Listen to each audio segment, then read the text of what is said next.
Soal nomor 5 yaitu berikan contoh perhitungan analisis kandungan logam dengan metode potensiometri di atas. Berikut merupakan contoh soalnya, yaitu jika diketahui potensial Cu2 plus Cu adalah 0,337 volt, berapa besar potensial elektroda setengah sel Cu2 plus Cu? Apabila aktivitas ion tembaga 0,1 molar berada pada temperatur 25 derajat Celcius. Diketahui potensial Cu2 plus Cu yaitu 0,337 volt, konsentrasi ion tembaga 0,1 molar, temperatur yaitu 25 derajat Celcius bila dikonversi menjadi 298 Kelvin dan nilai N yaitu 2. Untuk ditanya berapa besar potensial elektroda setengah sel. Berikut merupakan langkah-langkah atau hasil perhitungan dari soal di atas. Sama dengan potensial dikurangin 2,303 dikali RT per NF dikali logaritma dari bentuk tereduksi per bentuk teroksidasi. R merupakan bilangan tetapan, T merupakan suhu, N merupakan bilangan mol, dan F merupakan bilangan Faraday. Selanjutnya yaitu sama dengan potensial dikurangin 2,303 dikali RT per NF dikali logaritma untuk bentuk tereduksi yaitu Cu dan bentuk teroksidasi yaitu Cu2+. Sama dengan potensial min 2,303 dikali RT per NF dikali logaritma dari 1 per Cu2+. Karena logaritma 1 per X sama dengan min logaritma X, maka persamaannya menjadi seperti berikut. Sama dengan potensial ditambah 2,303 dikali RT per NF dikali logaritma dari Cu2+. Sama dengan 0,337 ditambah 2,303 dikali 0,082 dikali 298 per 2 kali 96.500 dikali logaritma 0,1.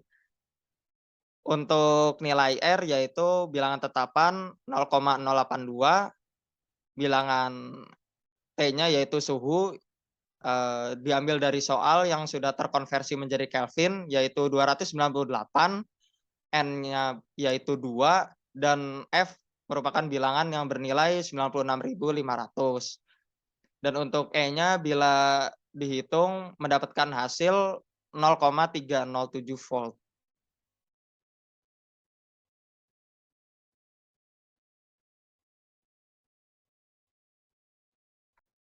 Baik, terima kasih Ivan atas pemaparannya. Selanjutnya, saya Valencia Tila akan menjelaskan pemicu nomor 6, yaitu dengan pertanyaan, dalam teknik potensiometri digunakan berbagai jenis elektroda. Dapatkah Anda menjelaskan tentang penggunaan berbagai jenis elektroda tersebut? Pada nomor pemicu yang ke-6 ini, kita akan mengetahui terlebih dahulu peta konsep dari elektroda itu sendiri. Elektroda potensiometri terbagi menjadi dua, yaitu elektroda acuan dan juga elektroda indikator, di mana elektroda acuan ini terbagi lagi menjadi dua, yaitu elektroda Colomel dan elektroda Ag-AgCl. Sedangkan elektroda indikator terbagi menjadi tiga jenis, yaitu elektroda logam, elektroda inert, dan juga elektroda membran. Keseluruhan elektroda ini akan dibahas dalam sesi presentasi hari ini. Sebelumnya, kita akan membahas terlebih dahulu macam-macam dari elektroda potensiometri secara umum, yaitu terbagi menjadi dua, yaitu elektroda acuan atau kerap kali disebut dengan reference, dan juga elektroda indikator. Indikator acuan ini adalah indikator yang potensial standarnya diketahui, bersifat konstan, dan mengikuti persamaan Nernst. Karena sifatnya yang bersifat konstan, maka elektroda ini tidak bergantung pada konsentrasi analit atau ion-ion yang berada dalam larutan yang diteliti. Elektroda acuan ini juga selalu diletakkan di elektroda di sebelah kiri pada pengukuran potensiometri. Adapun syarat-syarat yang harus dipenuhi elektroda acuan, antara lain mengikuti persamaan Nernst dan bersifat reversibel, kemudian potensial elektroda bersifat konstan terhadap waktu, lalu juga harga potensial akan segera kembali ke semula bila dialiri arus kecil, lalu hanya memiliki efek histeresis yang kecil bila diberikan siklus suhu, dan yang terakhir termasuk ke dalam elektroda non-polarisasi secara ideal. Selanjutnya adalah elektroda indikator. Elektroda indikator ini adalah elektroda yang direndam dalam larutan analit dan bergantung pada aktivitas dan konsentrasi analit. Indikator ini juga bersifat selektif dalam memberikan respon pada sebuah spesies. Elektroda ini harus memenuhi beberapa syarat, antara lain memenuhi tingkat kesensitifan yang terhadap konsentrasi analit. Tanggapan terhadap keaktifan teroksidasi dan tereduksi harus sedekat mungkin dengan yang diramalkan persamaan Nernst, sehingga dengan adanya perbedaan yang kecil dari konsentrasi analit akan memberikan perbedaan tegangan. Lalu di antara elektroda acuan dan elektroda indikator, terdapat jembatan garam yang berfungsi untuk mencegah komponen larutan analit bercampur dengan komponen elektroda acuan dan juga menjaga kondisi agar tetap netral dengan melakukannya migrasi ion. Selanjutnya akan dijelaskan oleh teman saya, Fitri. Elektroda acuan dibagi menjadi dua, yaitu elektroda kalomel dan elektroda Ag atau AgCl. Elektroda kalomel adalah elektroda yang terdapat pasta Hg atau HgCl yang dihubungkan dengan larutan KCl jenuh melalui lubang kecil. Dapat dilihat di gambar bahwa yang paling tengah, yang paling dalam adalah pasta Hg atau HgCl-nya. Sedangkan larutan KCl jenuhnya adalah larutan yang menyelimuti pasta tersebut. Nilai potensial dari elektroda kalomel adalah 0,244 volt pada suhu 25 derajat. Untuk notasi skematisnya dapat dilihat pada layar. Sedangkan persamaan setengah reaksinya yaitu Hg2Cl2 menerima 2 elektron menjadi 2 Hg plus 2 Cl. Sehingga kita dapat menemukan persamaan Nernst-nya, di mana potensial selnya sama dengan 0,268 volt dikurang 0,0592/2 log konsentrasi Cl pangkat 2. Nah, untuk informasi tambahan, KCl digunakan untuk mempertahankan kekuatan ion yang stabil atau konstan.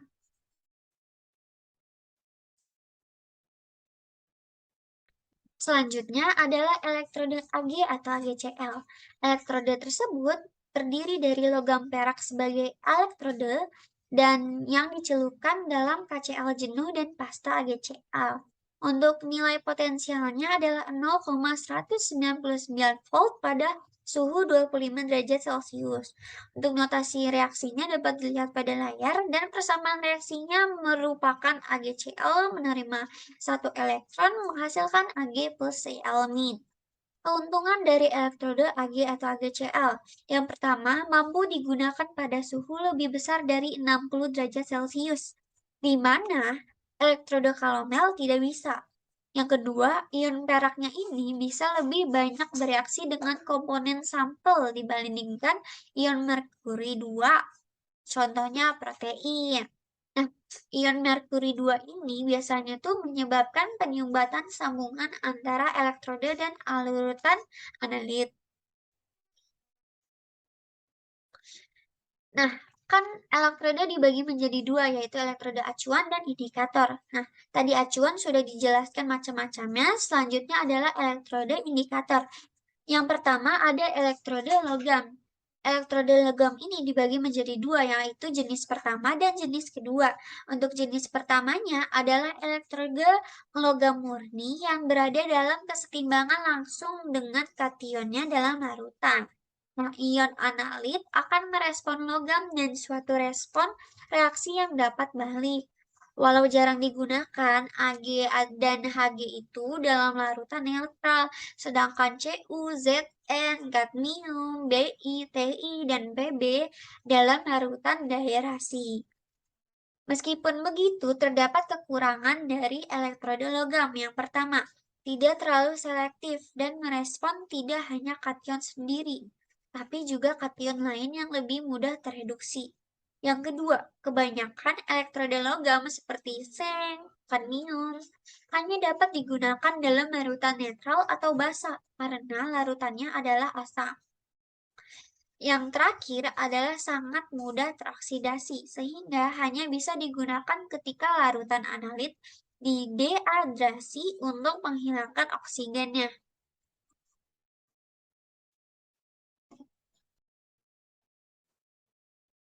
Oke, selanjutnya saya sama Teodus akan menunjukkan presentasi ini, di mana kita akan melihat contoh dari jenis pertama. Di sini sebagai contohnya adalah Cu12 ditambah 2 elektron jadi Cu. Jadi Cu12 di sini mengalami reduksi yang menjadi Cu biasa. Lalu di sini ada persamaannya dengan rumus akhirnya E-in-nya sama dengan potensio Cu-nya dikurang 0,0592 dibagi 2 dikali PCU-nya atau P logamnya. Di sini juga ada rumus persamaan untuk setiap logam kation, jadi bisa dipakai buat berbagai jenis logam. Bisa dilihat seperti di layar. Selanjutnya adalah elektroda logam, tapi yang jenis kedua. Di sini elektroda yang jenis kedua itu mempunyai ciri-ciri merespon aktivitasnya, tapi membentuk suatu endapan. Yang endapannya itu sedikit larut, jadi nggak terlalu banyak endapan. Dan di sini ionnya itu kompleks yang stabil gitu ionnya. Sebagai contohnya aja AgCl ditambah emin atau elektron menjadi beraksi setimbang dengan Ag solid, jadi endapannya adalah Ag dan ditambah Cl-min. Di sini persamaan inersia dengan rumus akhir E-in sama dengan potensio dari AgCl ditambah 0,0592 PCl-nya. Yang selanjutnya adalah elektroda inert atau redox. Di sini elektroda inert itu nggak akan bereaksi, karena sesuai namanya inert, nggak bereaksi nyata dalam reaksi redoxnya. Contohnya yang inert itu apa? Kita menggunakan logam inert, yaitu platinum, emas, palladium, dan karbon. Di sini juga platinum berperan, contohnya platinum berperan untuk membangkitkan kecenderungan sistem. Jadi dia akan mengambil dan melepas elektronnya. Sebagai contohnya, elektroda platina ini yang direndam dalam suatu larutan yang mengandung cerium 3 dan cerium 4. Sebagai contohnya, potensialnya dapat dihitung nih, E-in sama dengan potensio dari larutan sendiri dikurang 0,0592 log dari platinanya sendiri, cerium yang 3 dibagi yang cerium 4. Di sini akan didapatkan nilai potensial dari elektronnya. Terima kasih. Baik, perkenalkan kembali, nama saya Alia Maharani. Saya izin menunjukkan presentasi. Jadi untuk elektroda terakhir ini adalah elektroda membran atau glass. Sedikit overview mengenai elektroda ini. Jadi elektroda membran atau glass ini sering disebut sebagai elektroda ion selektif atau ESI karena memiliki membran yang hanya dapat dilalui oleh ion-ion tertentu saja dan tidak ada serah terima elektron baik dari dalam maupun keluar membran. Untuk penggunaan elektroda ini sendiri dapat digunakan untuk mengukur aktivitas ion hidrogen atau pH dan juga sering digunakan dalam metode potensiometri pengukuran pH. Berikutnya sekian untuk pembahasan soal nomor 5 dan juga nomor 6. Berikut ini adalah daftar pustaka yang kami gunakan. Dan terima kasih atas perhatian Bu Retno dan juga teman-teman semua.